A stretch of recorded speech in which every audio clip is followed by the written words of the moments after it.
ఆ కాలంలో టైలర్లు కుట్టిన కొత్త బట్టలు నేసుకొని మంది చూసి మురిసి మురిసి పోతుర్రి. ఇక ఆ బట్టల మీద బజార్ కొయ్యిర్రట్టే చాలు మంద్యాల చూసి అబ్బా ఏడ కుట్టించినవరా బట్టలు ముద్దు కుట్టిర్రని అడిగి ఓళ్ళు కూడా అదే టైలర్ కాడ కొత్త బట్టలను కుట్టించుకునేటోళ్ళని సత్తుపల్లి ఎమ్మెల్యే డాక్టర్ మట్ట రాఘమయ్య మేడం చెప్పుకొచ్చింది. ఇవాళ టైలర్ల దినం ఉన్నందించడానికి సత్తుపల్లిలో పెట్టిన టైలర్స్ డే కార్యంలో ఎమ్మెల్యే మేడం ముఖ్యమైన మనిషిగా పాల్గొని వచ్చిన టైలర్లకు అందరికి టైలర్స్ డే శుభాకాంక్షలు చెప్పింది.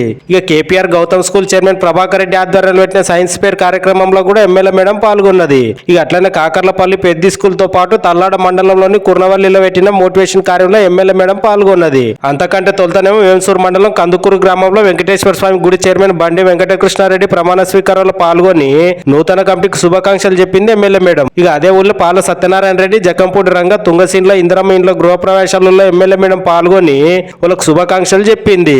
ఆ కార్యంలో municipal chairperson Rahana Begum, vice chairman Bonthu Sumalatha, వ్యవసాయ మార్కెట్ కమిటీ చైర్మన్ దోమ ఆనందం బాబులతో పాటు హస్తంపాటి పెద్ద పెద్ద లీడర్లు గాదె చెన్నారావు, చల్లగుల్ల నరసింహరావు, కొత్తూరు ప్రభాకర్ రెడ్డి, చల్లగుల్ల కృష్ణ, చంద్రశేఖర్ రెడ్డి, వ్యవసాయ market vice chairman Venkatappareddy, Gurla Sanjeevareddy, Kopula Venkateswara Reddy, Bapireddy, Burugu రవిలతో పాటు ఇంకా చాలా మంది పెద్ద పెద్ద లీడర్లే కాకుండా బుడ్డ బుడ్డ లీడర్లు పాల్గొన్నారు.